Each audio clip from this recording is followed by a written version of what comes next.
నమస్తే, welcome to I dream. నేను మీ మాధురి. మనతో పాటు ఉన్నారు ప్రముఖ ఆధ్యాత్మికవేత్త, ప్రవచనకర్త, ప్రజ్ఞారత్న బిరుదాంకితులు డాక్టర్ విద్వాన్ అమరవాది శేషయ్య గారు. వారిని అడిగి అసలు అయ్యప్ప స్వామి జననం గురించి పూర్తిగా డీటెయిల్గా తెలుసుకుందాం. నమస్తే గురుగారు. చాలా సంతోషం అన్న. అయ్యప్ప స్వామి విద్యాభ్యాసం అయిపోయింది, తనకి పట్టాభిషేకం కావాలి, పెద్ద కొడుకు తనే కాబట్టి తన తర్వాత ఇంకెవరైనా పుట్టారా రాజుకి? అమ్మ ఎప్పుడైతే తన యొక్క విద్య అంతా అయిపోయిన తర్వాత పెరిగి పెద్దవాడు అవుతున్నాడో తన మహిమలు కొన్ని బయటపడ్డాయి. ఏ విధంగా బయటపడ్డాయి అనడానికి, ఎప్పుడైతే ఈ యొక్క రాజశేఖర పాండ్యుడు తన దగ్గర అబ్బాయిని తీసుకెళ్ళాడో మణికంఠుణ్ణి విద్య కోసం గురువు దగ్గరికి పంపాడు. తిరిగి విద్య నేర్చుకున్న తర్వాత ఇంటికి వచ్చాడు. ఆ సమయంలో ఈ యొక్క దుష్ట బుద్ధి ఒక మంత్రి ఉన్నాడు. అంటే ఎందుకని ఇప్పుడు మీరు చెప్పారు మహిమలు చూపించారు అని, ఇంతకు ముందు కూడా మనం చెప్పుకున్నాం తల్లే పంపిస్తుందని. అంటే తల్లికి వేరే కుమారుడు ఉండడం వల్ల తినని చంపించారు. అప్పటికి లేరు. ఓకే, పిల్లలు లేకనే ఈ కుమారుణ్ణి చంపించాలి, రాబోయే నా కుమారుడికే రాజ్యం ఇవ్వాలి.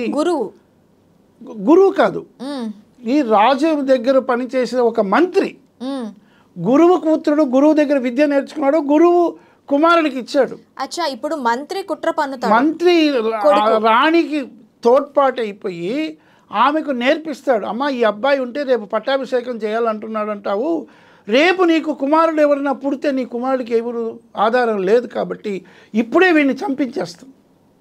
ఆ తర్వాత నీకు కుమారుడు పుడితే వాడు పెద్ద అవుతాడు, రాజ్యం అవుతాడు.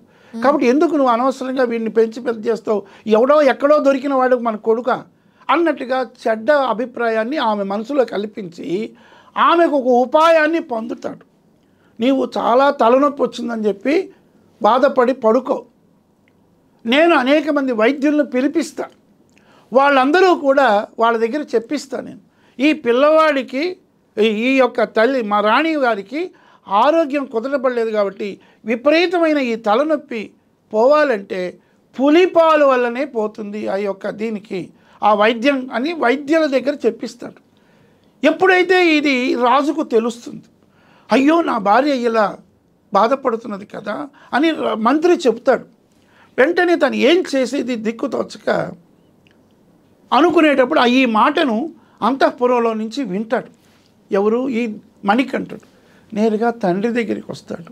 నాన్న, ఇదేదో మీరు అంటున్నారు, బాధపడుతున్నారు కదా, అమ్మగారికి నాకు కూడా అమ్మే కదా, ఆమె పెంపుడు అమ్మైనా అమ్మే కదా, మా అమ్మ కోసం నేను వెళ్తాను, నేను అడవికి పోయి ఆ యొక్క పులిపాలు తీసుకొస్తాను. అప్పుడు రాజశేఖర పాండ్యుడు చాలా ధర్మాత్ముడు, ధర్మచింతన కలిగినవాడు. నాయన, నువ్వు ఎంతైనా మా ఇంట్లో వచ్చి పెరిగావు, ఆ ఈశ్వరుడి కటాక్షంతో నాకు నువ్వు లభించావు వనంలో, నిన్ను నేను అడవికి పంపితే ఉన్న జనాలు ఏమంటారు, ఈయనకు నిజమైన కొడుకుంటే పంపుతాడా, కాబట్టి ఇతడు కూడా దుష్టబుద్ధి మాటలు విని ఇలా చేశారంటారు. నాన్న, వద్దు నాన్న, నీవు ఉండు, ఆ స్వామి ఆ ఈశ్వర ఆశీస్సులతో ఇక్కడే ఉండు అంటాడు. కానీ అతడు ఒప్పుకోకుండా, నాన్న నీకెందుకు, నేను పులి పాలు తెస్తాను కదా అని అడవికి బయలుదేరి వెళతాడు. అడవికి బయలుదేరి వెళ్ళినప్పుడు ముఖ్యంగా ఈ మహిషి యొక్క ఆ మహిషాసురుడు మహిషి ఉన్నారు కదా, ఆ రాక్షస కృత్యం కూడా బయటపడి అది చావు బయటపడాలి కదా, దానికోసం అన్నట్టుగా కూడా ఇక్కడ మన ఈ పురాణ గాథలో మనం మరొక విధంగా కూడా మలుపు చెప్పుకున్నట్టుగా ఆ పులిపాలు కోసం ఆమెకు ఆ యొక్క దుష్టబుద్ధి నేర్పింది కూడా అంతా మన మంచికే అన్నట్టుగా ఆ యొక్క వచ్చేసాడు. కాబట్టి ఈ వనానికి తిరిగి ఇక్కడ ఈ పులిపాలు తీసుకురావడానికి ఈ యొక్క మహిషి కనపడడం, ఆ మానవ స్వరూపంలో చెట్టెక్కి ఆ యొక్క మహిషికి భయపడి ఇంద్రుడు దాంకోవడం, ఈ కథనాల వల్ల తర్వాత ఆ యొక్క వేటకు వస్తాడు కదా, ఆ వేటకు వచ్చినప్పుడు ఆ వేటాడే సమయంలో ఇది మహిషి కనపడటం, ఈ మహిషి కనపడ్డప్పుడు ఈ యొక్క బాణాలతో ఆ మణికంఠుడు దాన్ని ఛేదించడం చూసేటప్పుడు ఎప్పుడైతే ఈ యొక్క మానవ స్వరూపమైన ఇంద్రుడిని తరుముకొని వస్తుందో అప్పుడు ఈ చెట్టు ఎక్కుతాడో ఈ ఇద్దరి మధ్యలో వాగ్వివాదాలు జరిగినప్పుడు ఎన్నో విధాలు అతన్ని హింసించి చంపడం ప్రయత్నం చేసినప్పుడు ఆ బాణాల తాటికి తట్టుకోలేక చివరికి ఒక కోరిక కోరుతుంది. నేను నీకు శరణైతాను, కాబట్టి నన్ను నువ్వు వివాహం చేసుకో అంటుంది. నేను నిన్ను చేసుకోను అని దాన్ని ఏదో విధంగా బాణంతో చంపేస్తాడు. తరువాత ఆ మహిషి నశించిపోతుంది. ఇంద్రాది దేవతలు సంతోషపడతాడు. దానికి ఒక ఆనందదాయకంగా ఇంద్రుడు ప్రత్యక్షమవుతాడు. ప్రత్యక్షమై స్వామి మీరు ఎందుకు వచ్చారు అంటాడు. ఈ వనానికి ఇట్లా మా అమ్మగారికి ఆరోగ్యం సరిలేదు, తలనొప్పి, పులిపాలు కావాలి అంటాడు. ఆ పులిపాలు దొరకకపోయినా దొరికిపోయినా అది మరొక విషయం, నేనే మీకు పులిగా మారుతాను స్వామి అని ఇంద్రుడు ఒక కృతజ్ఞతగా మమ్మల్ని రక్షించారు కాబట్టి నేను మీకు పులివాహనం అవుతానని పులివాహనం అవుతాడు. ఎప్పుడైతే తను అక్కడ బాధపడతాడు రాజశేఖరుడు, అయ్యో నేను పిల్లవాడిని పంపానే, ఎంత పాపం చేశాను అని బాధపడేటప్పుడు వెంటనే ఈ యొక్క పులిపాలు తీసుకురస్తానన్నవాడు పులివాహనంగానే బయలుదేరి కొన్ని పులులు కూడా వెంట వస్తే పందల రాజ్యానికి వస్తాడు రాజశేఖర పాండ్యుడి దగ్గరికి. రాజశేఖరుడు తపన పడుతూ 2-3 రోజులుగా నిద్రపోడు. అయ్యో నా కుమారుడు అంటే నేను ధర్మాత్ముడు కదా, రాజశేఖర పాండ్యుడు కదా, పందల రాజు కదా. వెంటనే తాను ఆనందపడతాడు. ఒక రకంగా ఆనందపడతాడు, మరొకంగా భయపడతాడు. అయ్యో నువ్వు పులిపాలు రమ్మంటే పులితో వచ్చావు నాన్న, ఈ జనాలంతా బాధపడతారు, ఆ పులులన్నింటినీ పంపించేయంటే అప్పుడు తాను ఒక స్మరణ చేస్తే ఇంద్రుడు పులివాహనమైనవాడు మారిపోతాడు.